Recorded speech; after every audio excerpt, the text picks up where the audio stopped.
ಕನ್ನಡ ಎಲ್ರಿಗೂ ಅರ್ಥ ಆಗುತ್ತಾ? ಕನ್ನಡದಲ್ಲಿ ಮಾತಾಡ್ಬೋದಾ?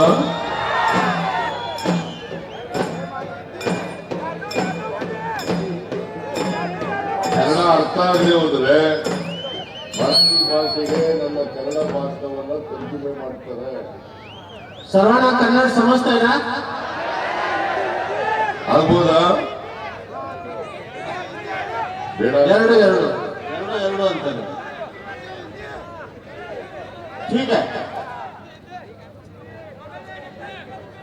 ಈ ಪ್ರಚಾರ ಸಭೆಯಲ್ಲಿ ಭಾಗವಹಿಸಿರ್ತಕ್ಕಂಥ ಮಾಜಿ ಮುಖ್ಯಮಂತ್ರಿಗಳಾದಂಥ ಮಾನ್ಯ ಸುಶೀಲ್ ಕುಮಾರ್ ಶಿಂದ್ಯಾಜಿಯವರೇ,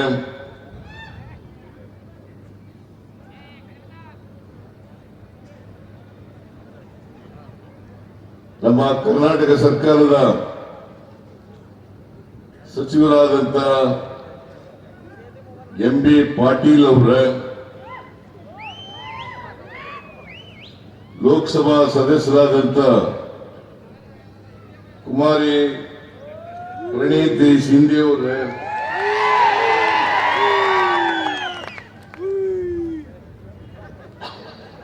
ನನ್ನ ರಾಜಕೀಯ ಕಾರ್ಯದರ್ಶಿಗಳಾದಂಥ ಶ್ರೀ ಗೋವಿಂದರಾಜು ಅವರ, ಬೆಳಗಾವಿ ನಗರ ಅಭಿವೃದ್ಧಿ ಪ್ರಾಧಿಕಾರದ ಅಧ್ಯಕ್ಷರಾದಂಥ ಲಕ್ಷ್ಮಣರಾವ್ ಶಿಂದೆ ಅವರೇ, ಲಕ್ಷ್ಮಣರಾವ್ ಚಿಂಗ್ಳೆ ಅವರೇ,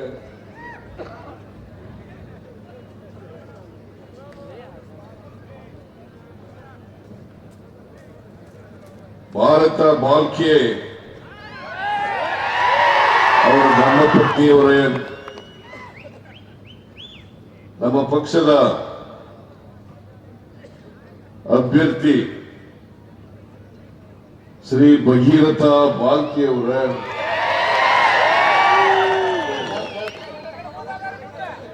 you are sitting there please.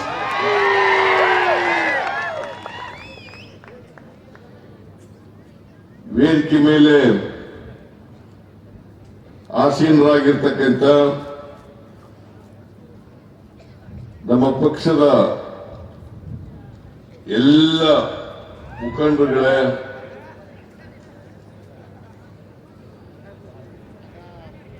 ಇಲ್ಲಿ ಈ ಉರಿ ಬಿಸಿಲಿನಲ್ಲೂ ಕೂಡ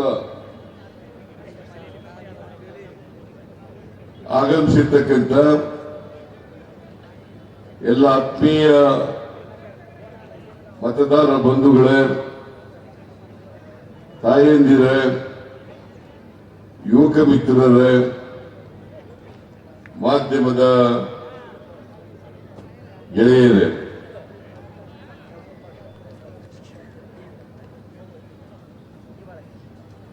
ಪಂಢರಾಪುರ ಒಂದು ಪುಣ್ಯ ಕ್ಷೇತ್ರ.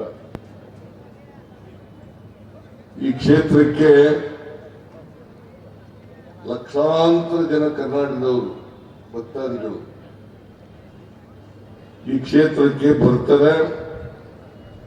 ಈ ಕ್ಷೇತ್ರದ ಪಾಂಡುರಂಗ ಅವರ ದರ್ಶನವನ್ನು ಪಡೆಯಲಿಕ್ಕೋಸ್ಕರ ಬರ್ತಾರೆ.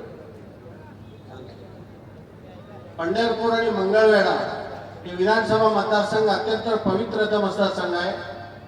या ठिकाणी पंढरीच्या विठ्ठलाच्या दर्शनासाठी लाखो भाविक पंढरपुराकडे येतात आणि विठ्ठलाचं दर्शन घेतात.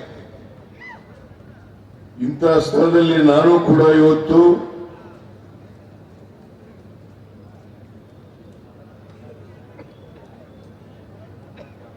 ಭಗೀರಥ ಬಾಲ್ಕಿಯವರ ಪರವಾಗಿ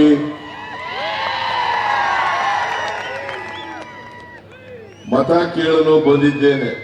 अशा या पवित्र विधानसभा मतदार क्षेत्रामध्ये इथले आमदारचे अधिकृत उमेदवार भगीरथ बालके यांना मतदान सर्वांनी करावं ही विनंती करण्यासाठी मी कर्नाटकातून या ठिकाणी आलो आहे. ಬಾಲ್ಕಿಯವರ ತಂದೆಯವರು 3 ಬಾರಿ ಈ ಕ್ಷೇತ್ರವನ್ನು ಪ್ರತಿನಿಧಿಸಿದ್ದರು. भगीरथचे वडील भरत भालके 3 वेळा या विधानसभेचं प्रतिनिधित्व केलेलं आहे. ಅವರು ಜನರ ಸೇವೆ ಮಾಡ್ತಕ್ಕಂಥ ಸಂದರ್ಭದಲ್ಲೇ ಅಕಸ್ಮಾತ್ತಾಗಿ ಕೋವಿಡ್-19 ಕಾಯಿಲೆಯಿಂದ निधनराದರು. आपल्यामध्ये काम करत असतानाच कोविड मध्ये त्यांना मृत्यूने घाला घातला आणि ते आपल्यातून नाहीसे झाले. ಈ ಸಾರ್ವತ್ರಿಕ ಚುನಾವಣೆಯಲ್ಲಿ ಅವರ ಮಗ ಭಗೀರಥ ಬಾಲ್ಕಿಯವರು ಸ್ಪರ್ಧೆ ಮಾಡಿದ್ದಾರೆ. त्यांचे चिरंजीव भगीरथ भालके या विधानसभेतून आता उमेदवार म्हणून या ठिकाणी उभे आहेत. ಈಗಾಗಲೇ ಎಂ ಬಿ ಪಾಟೀಲ್ ಹೇಳಿದ್ರು, ಮಂಗಳವೇಡ ಈ ಪ್ರದೇಶಕ್ಕೆ ಜಗಜ್ಯೋತಿ ಬಸವಣ್ಣವರು ಸುಮಾರು 14 ವರ್ಷಗಳ ಕಾಲ ಮಂತ್ರಿಯಾಗಿದ್ದರು ಅಂತಕ್ಕಂಥ ಮಾತನ್ನ ಹೇಳಿದ್ದಾರೆ. आदरणीय एम.बी. पाटील साहेबांनी सांगितलं की या विभागामध्ये 14 वर्ष महात्मा बसवेश्वरांनी मंत्री म्हणून त्या काळात काम केलेलं आहे. ಅವರು ಇಲ್ಲಿ ಬಂದದ್ದು ಕೂಡಲ ಸಂಗಮದಿಂದ ಇಲ್ಲಿ ಬಂದರು. कोडल संगम पासून या ठिकाणी आले. ಆಮೇಲೆ ಇಲ್ಲಿ ಮಂತ್ರಿ ಕೆಲಸ ಮಾಡಿದ ಮೇಲೆ 14 ವರ್ಷ ಬೀದರ್ ಜಿಲ್ಲೆ ಬಸವ ಕಲ್ಯಾಣಕ್ಕೆ ಅವರ ಕರ್ಮಭೂಮಿ ಅದು. ಅಲ್ಲಿಗೆ ಹೋಗಿ ಸಾಮಾಜಿಕ ಕ್ರಾಂತಿಯನ್ನ ಮಾಡಿದ್ರು. इथून 15 वर्ष काम मंत्री म्हणून काम केल्यानंतर येथून बीदर जिल्ह्यातील बसव कल्याणमध्ये त्या ठिकाणून सामाजिक क्रांती, सर्व मानवजात एक आहे अशा प्रकारची सामाजिक क्रांती अनुभव मंडपाच्या द्वारे त्या ठिकाणी करण्यात आली. ಲಿಂಗಾಯತ ಹೊಸ ಧರ್ಮವನ್ನ ಸ್ಥಾಪನೆ ಮಾಡಿದ್ರು. लिंगायत हे नवीन धर्म स्थापन त्यांनी केला. ಅವರು ಆ ಧರ್ಮವನ್ನ ಸ್ಥಾಪನೆ ಮಾಡಿದ ಉದ್ದೇಶ, ನಮ್ಮ ಧರ್ಮದಲ್ಲಿ ಅನೇಕ ಜಾತಿಗಳಿದ್ದಾವೆ, ಅನೇಕ ಪಂಥಗಳಿದ್ದಾವೆ, ಅನೇಕ ಭಾಷೆಗಳಿದ್ದಾವೆ. ಅದಕ್ಕೋಸ್ಕರ ಮಾನವರೆಲ್ಲರೂ ಕೂಡ ಒಂದು ಧರ್ಮದ ಅಡಿಯಲ್ಲಿ ಇರಬೇಕು ಅಂತೇಳಿ ಆ ಧರ್ಮವನ್ನು ಸ್ಥಾಪನೆ ಮಾಡಿದ್ರು. बसवेश्वरांनी धर्म यासाठी स्थापन केला. राज्यामध्ये आणि देशामध्ये अनेक लहान लहानशा जाती आहेत, मागासवर्गीय जाती आहेत. सगळ्या जाती एकत्रित करून बसवेश्वरांनी एकत्र म्हणून मानवजात एक आहे हे सांगण्यासाठीच लिंगायत धर्माची त्यांनी स्थापना केली. ಕಾಂಗ್ರೆಸ್ ಪಕ್ಷ ಈ ದೇಶದಲ್ಲಿ ಬಹುತ್ವದಲ್ಲಿ ನಂಬಿಕೆ ಇಟ್ಕೊಂಡಿರ್ತಕ್ಕಂಥ ಪಕ್ಷ. काँग्रेस पक्ष हे कायमपणे हे अनेकांना एकत्रित करणे आणि सर्वांना बरोबर घेऊन जाणे हे सिद्धांत काँग्रेस पक्षाचं मूळ आहे. ಯಾವುದೇ ಜಾತಿ ಧರ್ಮ ಭೇದ ಇಲ್ಲದೆ ಇರತಕ್ಕಂಥ ಮನುಷ್ಯರೆಲ್ಲರೂ ಕೂಡ ಒಂದಾಗಿ ಬಾಳ್ತಕ್ಕಂಥ ವ್ಯವಸ್ಥೆನಲ್ಲಿ ನಂಬಿಕೆ ಇಟ್ಕೊಂಡಿರ್ತಕ್ಕಂಥ ಪಕ್ಷ ಅದು ಕಾಂಗ್ರೆಸ್ ಪಕ್ಷ ಮಾತ್ರ ಅಂತಕ್ಕಂಥದನ್ನ ತಮಗೆ ತಿಳಿಸಲಿಕ್ಕೆ ಬಯಸ್ತಾ सर्व ಇದ್ದೇನೆ. जाती धर्माचे लोक, सर्व भाषिक लोक गुण्या गोविंदाने राहावे म्हणून काँग्रेस पक्षाने या सर्व जाती धर्माला एकत्रित घेऊन जाण्याचा या देशामध्ये कुठला पक्ष असेल तो एक मात्र काँग्रेस पक्ष असं म्हणावं लागेल. ಬಾಬಾ ಸಾಹೇಬ್ ಅಂಬೇಡ್ಕರ್ ಅವರು ಕೊಟ್ಟಂತ ಸಂವಿಧಾನ, ಅದರಲ್ಲೂ ಕೂಡ ಬಹುತ್ವವನ್ನ ಪ್ರತಿಪಾದನೆಯನ್ನ ಮಾಡಿದ್ದಾರೆ. डॉक्टर बाबासाहेब आंबेडकरांनी जी घटना देशाला दिली त्या घटनेमध्ये असं नमूद केलेलं आहे की सर्व बहुत्व, सर्व बहुजन समाज हे एकत्रितपणे माणूस म्हणून जगला पाहिजे यासाठी देशाची घटना डॉक्टर बाबासाहेब आंबेडकरांनी दिली. ಸಂವಿಧಾನದಲ್ಲಿ ನಂಬಿಕೆ ಇಟ್ಟುಕೊಂಡು ಅದರಂತೆ ನಡೀತಕ್ಕಂಥ ಯಾವುದಾದರೂ ಪಕ್ಷ, ರಾಜಕೀಯ ಪಕ್ಷ ಇದ್ರೆ ಅದು ಕಾಂಗ್ರೆಸ್ ಪಕ್ಷ ಮಾತ್ರ ಅಂತಕ್ಕಂಥದ್ದನ್ನ ತಮಗೆ ತಿಳಿಸ್ಲಿಕ್ಕೆ ಬಯಸ್ತಾ ಇದ್ದೇನೆ. घटनेवरती ज्यांचा विश्वास आहे आणि घटनेच्या आधारे देश चालवण्याची कुवत ज्यांच्याकडे आहे ते फक्त काँग्रेस आणि काँग्रेस पक्षामध्ये आहे म्हटलं तर ते चुकीचं ठरणार नाही. ಭಾರತೀಯ ಜನತಾ ಪಕ್ಷ ಮತ್ತು ಅದರ ಮಿತ್ರ ಪಕ್ಷಗಳು ಯಾವತ್ತೂ ಕೂಡ ಜಾತ್ಯತೀತ ತತ್ವದಲ್ಲಿ, ಸಮಾಜವಾದದಲ್ಲಿ ನಂಬಿಕೆ ಇಟ್ಕೊಂಡಿರ್ತಕ್ಕಂಥ ಪಕ್ಷಗಳು. भारतीय जनता पक्ष आणि त्यांचे सहयोगी मित्र पक्ष जे आहेत या कधीही घटनेवरची विश्वास नसणारा आणि बहुत्वामध्ये विश्वास नसणारा, जाती जातीमध्ये तेढ निर्माण करणारा आणि संविधानाला न मानणारे पक्ष भारतीय जनता पक्ष आणि त्यांच्या सहयोगी पक्षामध्ये आहे. ಕಾಂಗ್ರೆಸ್ ಪಕ್ಷ ಸ್ವಾತಂತ್ರ್ಯ ಬಂದಾಗಿನಿಂದ ಇವತ್ತಿನವರೆಗೆ ಮುಂದೇನೂ ಕೂಡ ಯಾರು ಈ ದೇಶದಲ್ಲಿ ಬಡವರಿದ್ದಾರೆ, ಸಾಮಾನ್ಯ ಜನ ಇದ್ದಾರೆ, ಕೆಳ ಸಮುದಾಯದ ಜನ ಇದ್ದಾರೆ, ಅವರನ್ನ ಆರ್ಥಿಕವಾಗಿ ಸಾಮಾಜಿಕವಾಗಿ ಮೇಲಕ್ಕೆ ಎತ್ತಬೇಕು ಅಂತಕ್ಕಂಥ विचारದಲ್ಲಿ ನಂಬಿಕೆ ಇಟ್ಕೊಂಡಿರ್ತಕ್ಕಂಥ ಪಕ್ಷ. देशामध्ये वेगवेगळे गोर गरीब असतील, आर्थिक स्तर खाली असेल, त्या सर्वांना मुख्य प्रवाहामध्ये आणणे आणि आर्थिक सबलता निर्माण करणे आणि प्रत्येक सामान्य माणसाला मुख्य वाहिनीमध्ये आणून आर्थिक, सामाजिक आणि समता आणि न्याय देण्यासाठी जर कोण काम करत असेल तर ते भारतामध्ये केवळ काँग्रेस पक्ष हाच एकमेव पक्ष आहे की सर्वांच्यासाठी काम करणार. ಜವಾಹರ್ಲಾಲ್ ನೆಹರೂರವರಿಂದ ಹಿಡಿದು ಮನಮೋಹನ್ ಸಿಂಗ್ ಅವರವರಿಗೆ ಈ ದೇಶದಲ್ಲಿ ಬಡವರನ್ನ ಮೇಲಕ್ಕೆತ್ತಬೇಕು, ಬಡವರಿಗೆ ಶಕ್ತಿ ತುಂಬಬೇಕು ಅಂತೇಳಿ ಅವ್ರ ಪರವಾಗಿ ಕೆಲಸ ಮಾಡಿರ್ತಕ್ಕಂಥ ಪಕ್ಷ. देशाचे पहिले प्रधानमंत्री पंडित जवाहरलाल नेहरू पासून मनमोहन सिंग साहेबांच्या पर्यंत त्या देशातील संपूर्ण गरीब लोकांना त्यांना त्यांचं जीवन अत्यंत सुखकर व्हावं, त्यांना आर्थिक सबलता द्यावी आणि केवळ गोर गरिबांच्यासाठीच जात विरहित अशा प्रकारचा अजेंडा काँग्रेस पक्षाने सातत्याने राबवलेला आहे.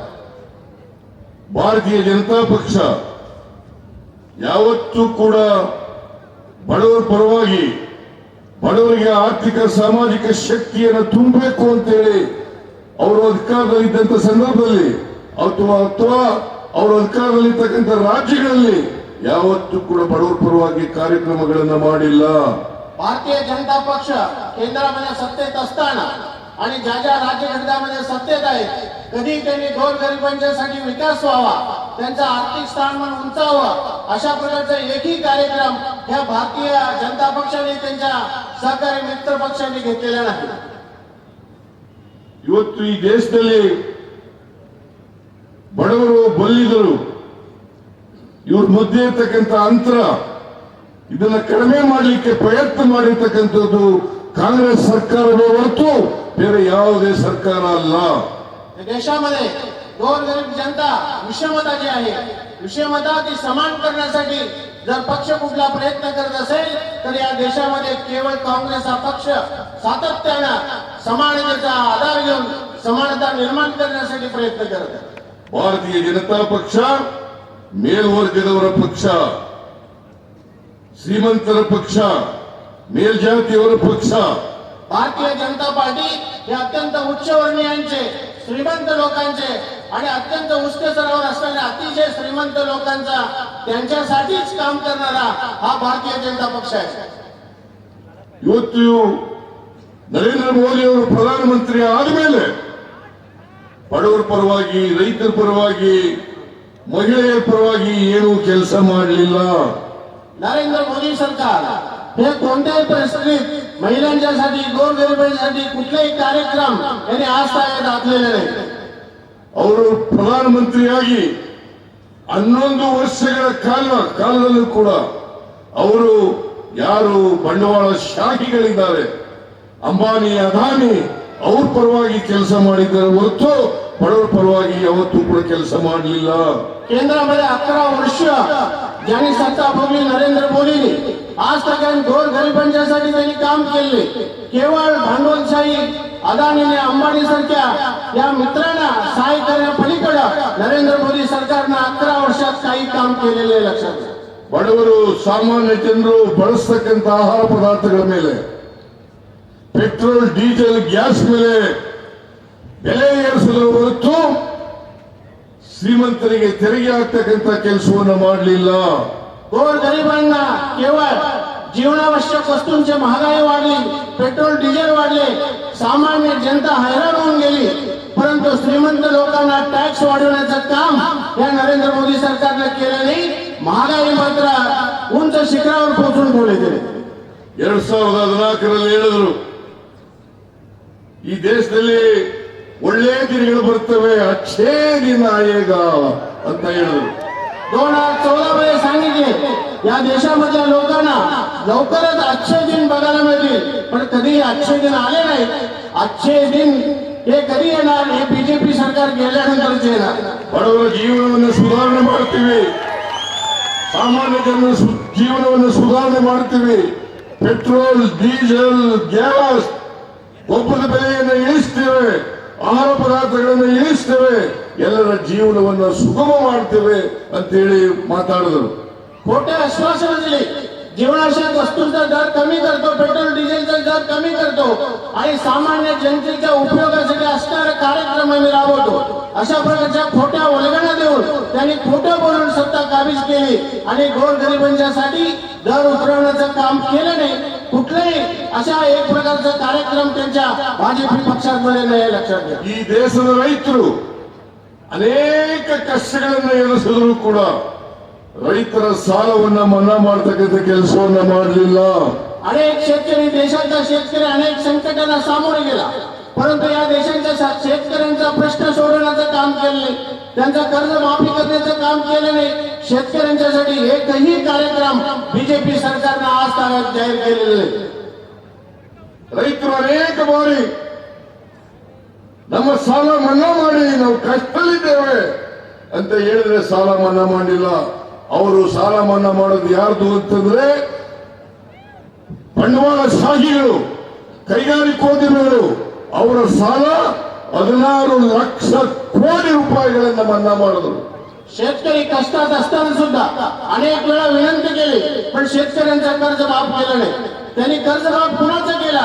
अनेक भांडवलशाही लोक आहेत, या सर्व भांडवलशाही लोकांचा 16,000 कोटी रुपये इतकं कर्ज माफ केलेलं आहे नरेंद्र मोदींनी, पण शेतकऱ्यांचं कर्ज माफ केलं नाही, लक्षात ठेवा बंधू. ಮನಮೋಹನ್ ಸಿಂಗ್ ಅವರು ಪ್ರಧಾನಮಂತ್ರಿಯಾಗಿದ್ದಾಗ ರೈತರ ಸಾಲ 72,000 ಕೋಟಿ ರೂಪಾಯಿಗಳನ್ನು ಮನ್ನಾ ಮಾಡಿದ್ರು. देशाचे प्रधानमंत्री मनमोहन सिंग साहेब असताना शेतकऱ्यांचा कर्ज 72,000 कोटी इतका कर्ज माफ केलेलं आहे शेतकऱ्यांच्या, लक्षात. ಯಾವತ್ತಾದ್ರೂ ಮಹಾರಾಷ್ಟ್ರದಲ್ಲಿ ಭಾರತೀಯ ಜನತಾ ಪಕ್ಷ ಅಧಿಕಾರದಲ್ಲಿ ಇದ್ದಾಗ ರೈತರ ಸಾಲ ಮನ್ನಾ ಮಾಡಿದಾರ? महाराष्ट्रामध्ये बीजेपी सरकार सत्तेवर असताना कधीही शेतकऱ्यांचं कर्ज त्यांनी आज तागायत माफ केलेलं नाही. ಇಡೀ ದೇಶದಲ್ಲಿ ಎಲ್ಲೂ ಕೂಡ ರೈತರ ಸಾಲ ಮನ್ನಾ ಮಾಡಿರ್ತಕ್ಕಂಥ ನಿದರ್ಶನ ಇಲ್ಲ. संपूर्ण देशामध्ये कुठल्याही राज्यामध्ये बीजेपी सरकारनं शेतकऱ्यांचं कर्ज माफ केलेलं आहे असं एकही उदाहरण या ठिकाणी सापडत नाही. ನಾನು ಕರ್ನಾಟಕದಲ್ಲಿ 2013ರಿಂದ 2018 ಇರುವಾಗ 2017ರಲ್ಲಿ ರೈತರು ಸೊಸೈಟಿಗಳಲ್ಲಿ ಮಾಡಿರ್ತಕ್ಕಂಥ 50,000 ರೂಪಾಯಿವರೆಗೆ 8,165 ಕೋಟಿ ರೂಪಾಯಿಗಳನ್ನ ಸಾಲ ಮನ್ನಾ ಮಾಡಿದ್ದೆ. कर्नाटकमध्ये सिद्धरामय्या साहेब 13 ते 18 पर्यंत मुख्यमंत्री असताना त्या ठिकाणी प्रत्येक शेतकऱ्याचं कर्ज 50,000 पर्यंत माफ केलं. 8,065 कोटी इतके कर्ज त्यांनी माफ केलं. ಇದೇ ಯಡಿಯೂರಪ್ಪನವರು ಮುಖ್ಯಮಂತ್ರಿ ಆಗಿರುವಾಗ 2008ರಿಂದ 2013ರವರೆಗೆ ಮುಖ್ಯಮಂತ್ರಿ ಆಗಿರುವಾಗ ನಮ್ಮ ಪಕ್ಷದ ಉಗ್ರಪ್ಪನವರು ಸಾಲ ಮನ್ನಾ ಮಾಡಿ ಅಂತ ಕೇಳಿದ್ರೆ ಅವರು ಕೊಟ್ಟಂತ ಉತ್ತರ, ನಮ್ಮಲ್ಲಿ ಪ್ರಿಂಟ್ ಮಾಡ್ತಕ್ಕಂಥ ಮಿಷಿನ್ ಇಲ್ಲ, ಅದರಿಂದ ರೈತರ ಸಾಲ ಮನ್ನಾ ಮಾಡಕ್ಕಾಗಲ್ಲ. कर्नाटकामध्ये बीजेपीचे येडियुरप्पा मुख्यमंत्री असताना शेतकऱ्यांचं कर्ज माफ करा असं आमचे एमएलसी उग्रप्पा यांनी सांगितलं. त्यावेळेला सदनामध्ये सांगितलेले येडियुरप्पा बीजेपीचे मुख्यमंत्र्यांनी, आमच्याकडे नोट छापण्याचं मशीन नाही, त्यामुळे आम्ही शेतकऱ्यांचं कर्ज माफ करत नाही, असं त्यांचं उत्तर आहे. ಬಿಜೆಪಿಯವರು ಅಧಿಕಾರದಲ್ಲಿದ್ದಾಗ ರೈತರ ಸಾಲ ಮನ್ನಾ ಮಾಡಲಿಲ್ಲ, ನೋಟ್ ಪ್ರಿಂಟ್ ಮಾಡ್ತಕ್ಕಂಥ ಮಿಷಿನ್ ಇಲ್ಲ ಅಂತ ಹೇಳಿದ್ರು. ಆದ್ರೆ ಬಿಜೆಪಿಯವರ ಮನೆಯಲ್ಲಿ ಇರ್ತಕ್ಕಂಥದ್ದು ನೋಟ್ ಎಣಿಸ್ತಕ್ಕಂಥ ಮಿಷಿನು. बीजेपी सरकार सत्तेवर असताना कर्नाटकामध्ये शेतकऱ्यांचं कर्ज माफ करण्यासाठी पैसे नाही, नोट छापण्याचं मशीन आपल्याकडे नाही असं सांगितलं. पण ज्या वेळेला धाडी पडल्या त्यावेळेला बीजेपीच्या आमदारांच्या घरी, बीजेपी मंत्र्यांच्या घरी नोट मोजण्याच्या मशीना व्यतिरिक्त काय नाही, एवढे पैसे ते कमवत होते की मशीन न मोजत होते, लक्षात घ्या. ನರೇಂದ್ರ ಮೋದಿ ಅವರು ಭ್ರಷ್ಟಾಚಾರದ ವಿರುದ್ಧ ಮಾತನಾಡ್ತಾರೆ, ಅನೇಕ ಕಡೆಗಳಲ್ಲಿ ಭ್ರಷ್ಟಾಚಾರದ ವಿರುದ್ಧ ಮಾತಾಡ್ತಾರೆ. ಕಾಂಗ್ರೆಸ್ ಪಕ್ಷ ಅದರ ಸರ್ಕಾರಗಳಿರುವ ಕಡೆ ಭ್ರಷ್ಟಾಚಾರ ಮಾಡ್ತಾ ಇದ್ದಾರೆ ಅಂತ ಹೇಳ್ತಾರೆ. ಆದರೆ ನರೇಂದ್ರ ಮೋದಿ ಅವರು ಹೇಳೋದಿಲ್ಲ, ಬರೀ ಸುಳ್ಳು. नरेंद्र मोदी अनेक काँग्रेसचे सत्ता असताना राज्यामध्ये भ्रष्टाचार करतातच असं सांगतात, परंतु सातत्यानं नरेंद्र मोदी एक खोटारडा प्रधानमंत्री आहे. सातत्यानं खोटं बोलणारा या देशामध्ये प्रधानमंत्री कोणी असेल तर केवळ आणि केवळ नरेंद्र मोदी हे खोटारडे आणि सातत्यानं खोटं बोलणारे प्रधानमंत्री. ಹಿಂದೆ ಮಹಾರಾಷ್ಟ್ರ ರಾಜ್ಯದಲ್ಲಿ ಪ್ರಚಾರ ಮಾಡುವಾಗ ಸಿದ್ದರಾಮಯ್ಯನವರ ಸರ್ಕಾರ ಎಕ್ಸೈಸ್ ಡಿಪಾರ್ಟ್ಮೆಂಟ್ ಇಂದ 700 ಕೋಟಿ ರೂಪಾಯಿಗಳನ್ನ ಕಲೆಕ್ಟ್ ಮಾಡಿ ಮಹಾರಾಷ್ಟ್ರ ಚುನಾವಣೆಗೆ ಕಳಿಸಿದ್ದಾರೆ ಅಂತಕ್ಕಂಥ ಹಸಿ ಸುಳ್ಳನ್ನ ಹೇಳಿದ್ದಾರೆ. महाराष्ट्रामध्ये भाषण करत असताना नरेंद्र मोदी सांगितले, कर्नाटकामध्ये असताना काँग्रेसचे सरकार सिद्धरामय्या साहेबांचं सरकार मनी एक्सचेंज मध्ये 700 कोटी रुपये हे महाराष्ट्राच्या निवडणुकीला देतात, अशा प्रकारचं खोटा जाहिरातबाजी नरेंद्र मोदी यांनी केलेलं आहे. ನಾನು ನರೇಂದ್ರ ಮೋದಿಜಿಯವರಿಗೆ ಸವಾಲನ್ನು ಹಾಕಿದ್ದೇನೆ. ನಾನು ಒಂದೇ ಒಂದು ರೂಪಾಯಿಯನ್ನ ಎಕ್ಸೈಸ್ ಡಿಪಾರ್ಟ್ಮೆಂಟ್ ನಲ್ಲಿ ಕಲೆಕ್ಟ್ ಮಾಡಿದ್ರೆ ನಾನು ರಾಜಕೀಯದಿಂದ ನಿವೃತ್ತಿ ಆಗ್ತೇನೆ, ಇಲ್ಲದೆ ಹೋದ್ರೆ ನೀವು ರಾಜೀನಾಮೆಯಿಂದ ಪ್ರಧಾನಮಂತ್ರಿ ಸ್ಥಾನದಿಂದ ನಿವೃತ್ತಿ ಆಗಬೇಕು ಅಂತೇಳಿ ಸವಾಲನ್ನು ಹಾಕಿದ್ದೇನೆ. नरेंद्र मोदींना सवाल घातलेले सिद्धरामय्या साहेबांनी, मी केवळ एक पैसा एक्साइज डिपार्टमेंट मधून घेऊन मी जर हस्तांतर केलेले निवडणुकीला दिलेला प्रूव्ह केला तर मी राजीनामा तात्काळ देईन, तुम्ही सुद्धा राजीनामा प्रूव्ह करून द्यायला पाहिजे, खोटं आश्वासन देता कामा नये म्हणजे. ಈ ಸವಾಲಿಗೆ ಇವತ್ತವರೆಗೆ ಉತ್ತರ ಇಲ್ಲ. या प्रश्नाचं उत्तर आज तागायत नरेंद्र मोदी देऊ शकले नाही. ನರೇಂದ್ರ ಮೋದಿಯವರು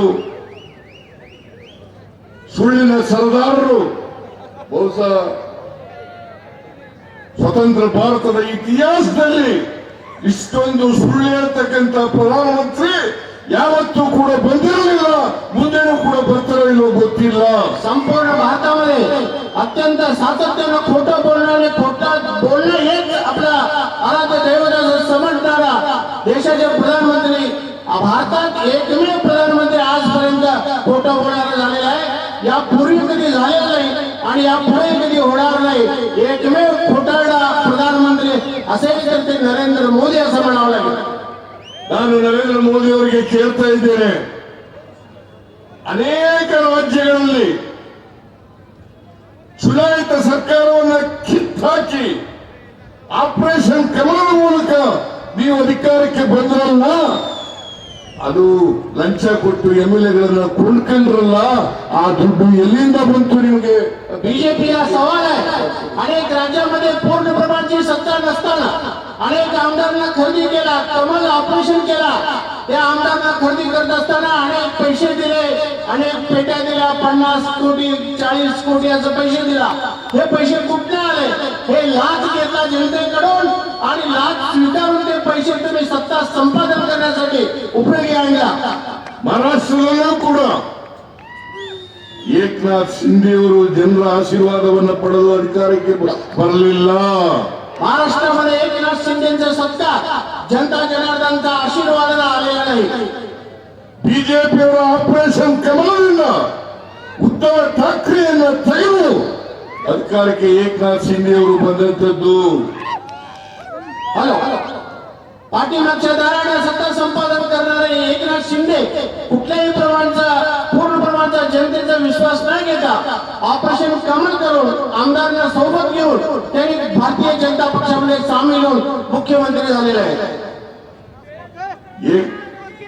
ನೀವು ಆಪರೇಷನ್ ಕಮಲಕ್ಕೆ ಕರ್ನಾಟಕದಲ್ಲೂ ಕೂಡ ಯಾವತ್ತೂ ಕೂಡ ಅವರು ಕರ್ನಾಟಕದಲ್ಲಿ ಅಧಿಕಾರಕ್ಕೆ ಜನರ ಆಶೀರ್ವಾದದಿಂದ ಬರಲಿಲ್ಲ.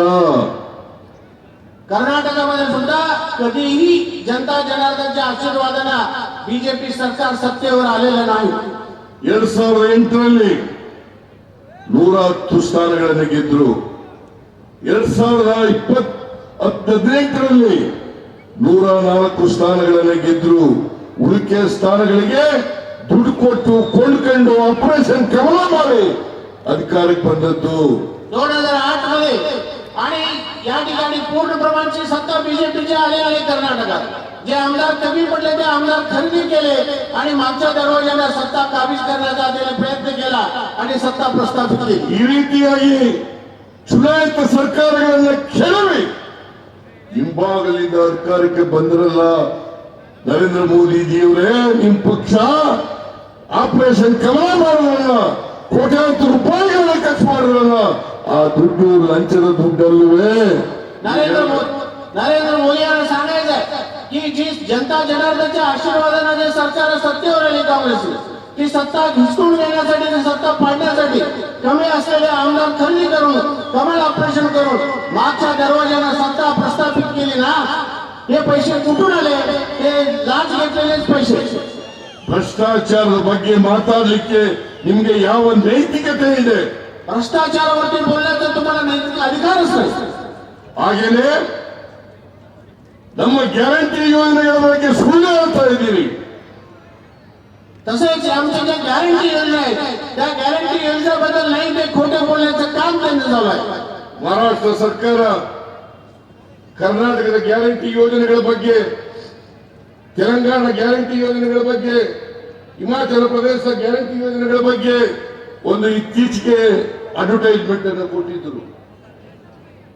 गॅरंटीच्या बाबतीत कर्नाटक, महाराष्ट्र आणि तेलंगणा आणि हिमाचल प्रदेश या राज्यामध्ये जे काँग्रेस सरकारचे जे गॅरंटी योजना आहेत त्यांच्याबद्दल खोटी जाहिरात पसरवण्याचं काम हे बीजेपी सरकार सातत्याने करत आहे. ಅದೆಲ್ಲ ಬರೀ ಸುಳ್ಳು. ಕರ್ನಾಟಕ ಸರ್ಕಾರ ಯಾವ ಗ್ಯಾರಂಟಿ ಯೋಜನೆಗಳನ್ನು ಕೂಡ ಜಾರಿ ಮಾಡಿಲ್ಲ. ते सगळं काही खोटं आहे.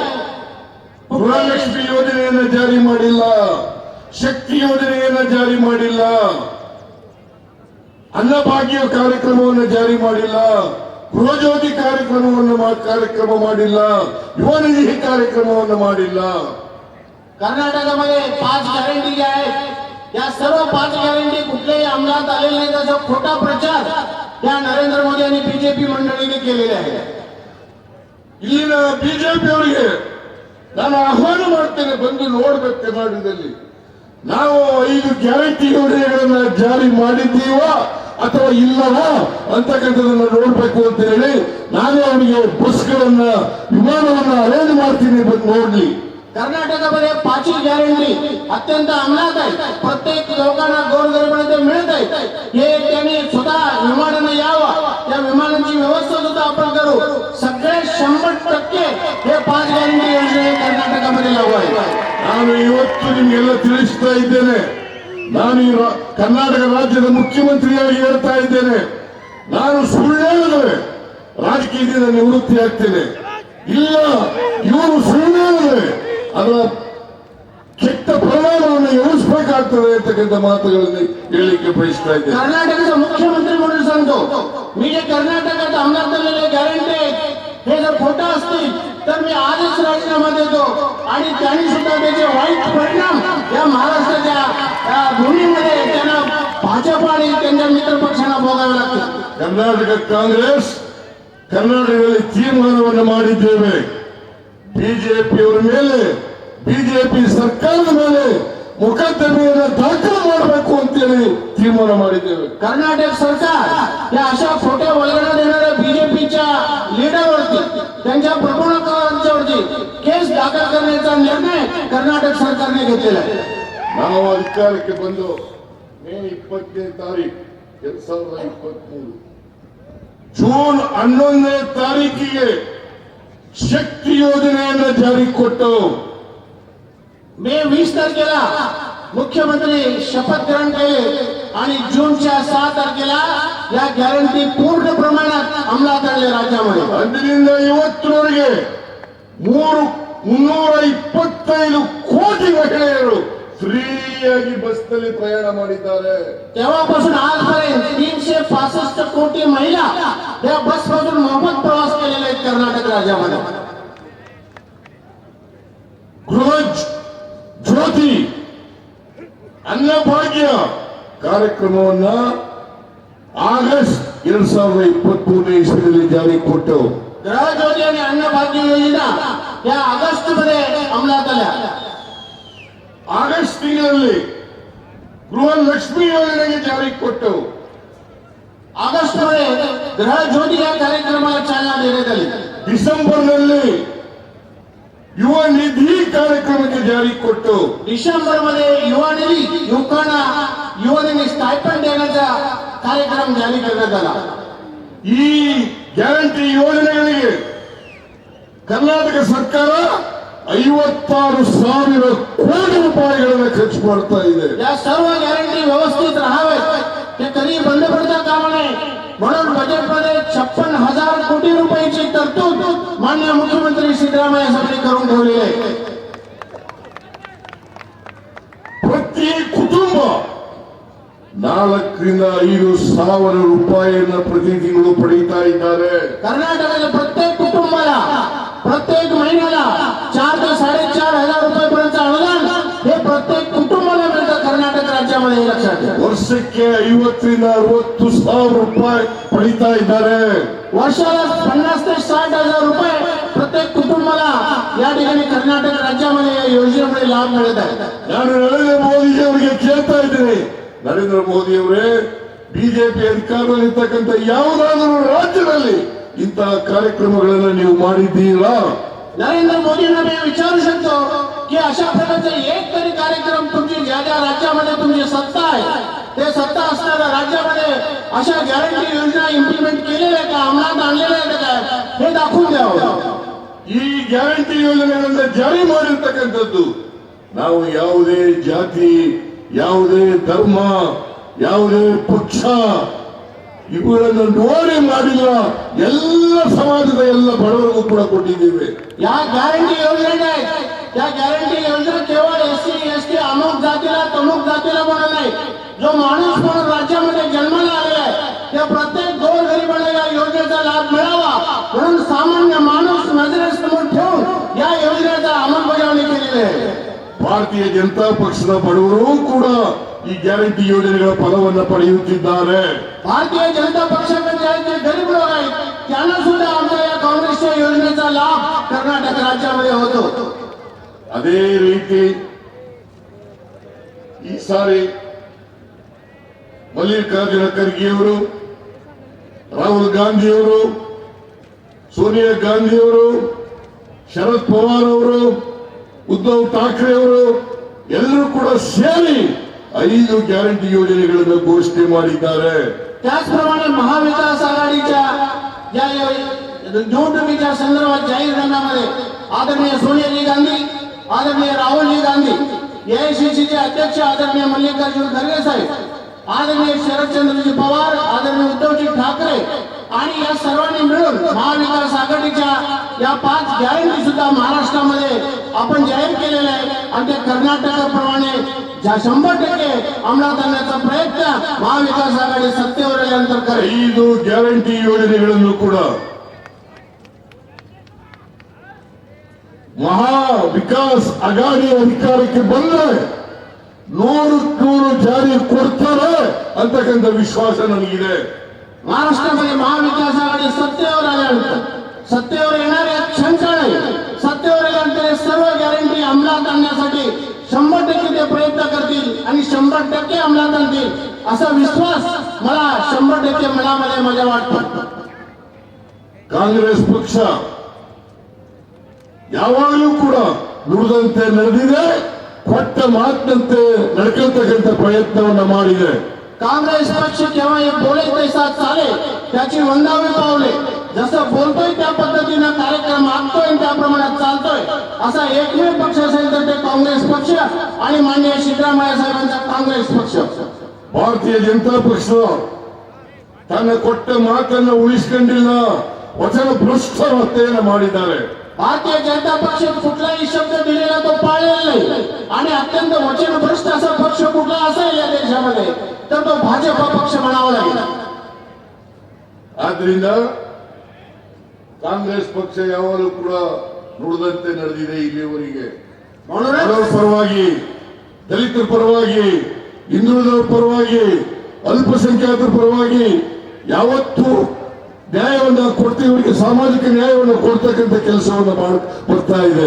म्हणून काँग्रेस पक्ष सातत्यानं गोरगरीब जनतेच्या पाठी, दलित असेल, अल्पसंख्याक असेल, मागासवर्गीय असेल या सर्वांना सामाजिक न्याय देण्यासाठी सातत्यानं कार्यक्रम आखून त्याद्वारे सामाजिक संरक्षण देण्याचं काम हे काँग्रेस पक्षानं केलेलं आहे. ಕಾಂಗ್ರೆಸ್ ಪಕ್ಷ ಮಾತ್ರ ಮಹಾರಾಷ್ಟ್ರದ ಸರ್ವತೋಮುಖ ಅಭಿವೃದ್ಧಿಯನ್ನು ಮಾಡಲಿಕ್ಕೆ ಶಕ್ತಿ ಇರ್ತಕ್ಕಂಥದ್ದು ಮಹಾವಿಕಾಸ್ ಅಗಾಡಿಗೆ ಮಾತ್ರ ಶಕ್ತಿ ಇದೆ ಅಂತಕ್ಕಂಥದನ್ನ ತಾವೆಲ್ಲರೂ ಕೂಡ ಅರ್ಥ ಮಾಡ್ಕೋಬೇಕಾಗುತ್ತೆ. काँग्रेस पक्ष आणि महाविकास आघाडी या आघाडीलाच केवळ महाराष्ट्राचा विकास साधणं हे भविष्यात शक्य आहे. अन्य कुठल्याही पक्षाला ते शक्य नाही. म्हणून महाविकास आघाडीचा हात बळकट करणं हे आपल्या सर्वांचं आद्य कर्तव्य आहे. ಕೊನೆಯಲ್ಲಿ ಬಸವೇಶ್ವರರವರ ಸ್ಮಾರಕವನ್ನ ಮಾಡಿದ್ರೆ ಮಂಗಳವೇಳದಲ್ಲಿ ಮಾಡಿದ್ರೆ ಅದಕ್ಕೆ ಕರ್ನಾಟಕ ಸರ್ಕಾರ ಎಲ್ಲ ರೀತಿಯ ಸಹಕಾರವನ್ನ ಕೊಡ್ತದೆ ಅಂತಕ್ಕಂಥ ಮಾತುಗಳನ್ನು ಹೇಳಲಿಕ್ಕೆ ಬಯಸ್ತೀನಿ. मंगळवेढ्यामध्ये महात्मा बसवेश्वर स्मारकासाठी महाराष्ट्राबरोबरच सर्व कर्नाटकातून जे काही सहाय्य मिळेल ते सर्व सहकार्य करण्यास मी सिद्ध आहे अशा प्रकारचे मुख्यमंत्र्यांनी सांगितले. ಆಮೇಲೆ ಮಂಗಳರಾಯ ಅಲ್ಲಿ ಎಂತೇಳು माणिकराय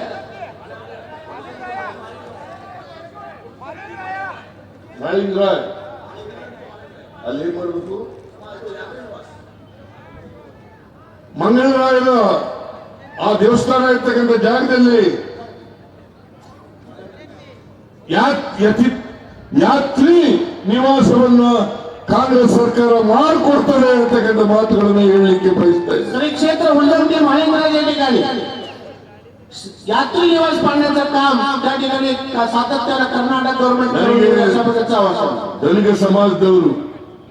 ಧನಿಕ ಸಮಾಜದವರು ಕರ್ನಾಟಕದಲ್ಲಿ ಕುರುಬರು ಅಂತ ಕರಿತೀವಿ, ಇಲ್ಲಿ ಧನಿಕರು ಅಂತ ಕರೀತಾರೆ, ಧನಿಕ ಸಮಾಜ ಅಂತ ಕರೀತಾರೆ. ಅವರು ನನಗೆ ಸನ್ಮಾನ ಮಾಡಿದ್ರು, ಗೌರವಿಸಿದ್ರು. ಅವರೆಲ್ಲರಿಗೂ ಕೂಡ ನಾನು ಧನ್ಯವಾದಗಳನ್ನ ಹೇಳಲಿಕ್ಕೆ ಬಯಸ್ತಾ ಇದ್ದೇನೆ. या विभागातील सर्व धनगर समाज बांधवांनी मला घोंगडे घालून सन्मान केला, त्या सर्वांचा मी जाहीर अभिनंदन करतो. ನಾನು ಎಲ್ಲ ಧನಿಕ ಸಮಾಜದವರಿಗೆ, ಹಿಂದುಳಿದವರಿಗೆ, ಅಲ್ಪಸಂಖ್ಯಾತರಿಗೆ ದಯಮಾಡಿ ಕಾಂಗ್ರೆಸ್ ನಿಮ್ಮ ಪಕ್ಷ, ನಿಮ್ಮ ಪರವಾಗಿರ್ತಕ್ಕಂಥದ್ದು, ನಿಮ್ಮ ಶ್ರೇಯೋಭಿವೃದ್ಧಿಯನ್ನು ಬಯಸ್ತಕ್ಕಂಥದ್ದು. ಆ ಪಕ್ಷಕ್ಕೆ ನಿಮ್ಮೆಲ್ಲರ ಆಶೀರ್ವಾದ ಇರಬೇಕು. ಭಗೀರಥ ಬಾಲಕಿ ಅವರನ್ನ ಗೆದ್ದು ಕಳಿಸಿಕೊಡಬೇಕು ಅಂತೇಳಿ ನಿಮ್ಮನ್ನು ಅತ್ಯಂತ ಕಳಕಳಿಯಿಂದ ಪ್ರಾರ್ಥನೆ. धनगर समाजाबरोबर दलित अल्पसंख्याक आणि मागासवर्गीय सर्वांना माझी एक विनंती आहे. काँग्रेस पक्ष सातत्याने गरिबांच्या पाठीशी असणारा पक्ष आहे आणि त्यासाठीच भगीरथ भालके यांच्या पाठीशी खंबीरपणाने राहावं आणि त्यांना मतदान करावं मोठ्या संख्येनं आणि त्यांना प्रचंड मताने निवडून द्यावं अशा प्रकारची विनंती माननीय सिद्धरामಯ್ಯ साहेबांनी केली. ನಿಮ್ಮೆಲ್ಲರಿಗೂ ನಮಸ್ಕಾರಗಳು. ಜೈ ಹಿಂದ್, ಜೈ ಕರ್ನಾಟಕ.